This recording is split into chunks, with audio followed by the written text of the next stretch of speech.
سؤال دايما بيتسأل، هو انا المفروض احدد العميل المستهدف الاول ولا المنتج الاول؟ ودي مشكله دايما بتواجهنا في بدايه البيزنس.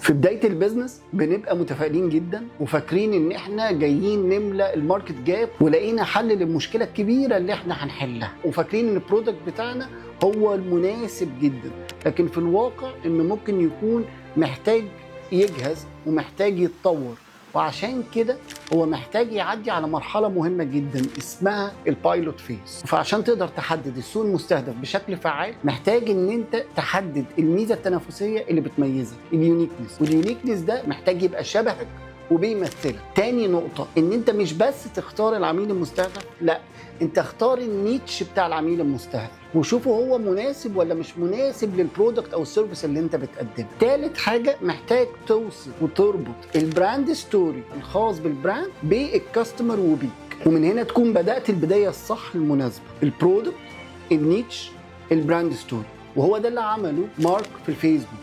لما جه ابتدى يعمل الفيسبوك ابتدى ان هو يدي السيرفيس دي لطلاب الجامعات، وكان فاكر ان طلاب الجامعات هم انسب اودينس للبرودكت ده، لكن لما نزل على الارض شاف العميل المستهدف بشكل مختلف، وشاف النيتش بشكل مختلف، وشاف ان الفكره ممكن ما تكونش في طلاب الجامعات، وان البرودكت اللي هو عامله لطلاب الجامعات ممكن يكون محتاج تطوير وتوسيع. ومن هنا ابتدى يزود حاجات في البرودكت بتاعه سواء للشركات او سواء للناس عامه كلها. فعشان كده ده اللي انا ركزت عليه في كتاب بزنس جروث. في كتاب بزنس جروث ازاي تختار البرودكت المناسب، ازاي البرودكت يعدي بمرحله البايلوت فيز، ازاي تختار النيتش المناسب، وازاي تختار الكاستمر والاودينس وايه الطريقه اللي انت تسوق لهم بيها، وكمان ازاي البيزنس يكون بيمثلك وشبهك من خلال البراند ستور.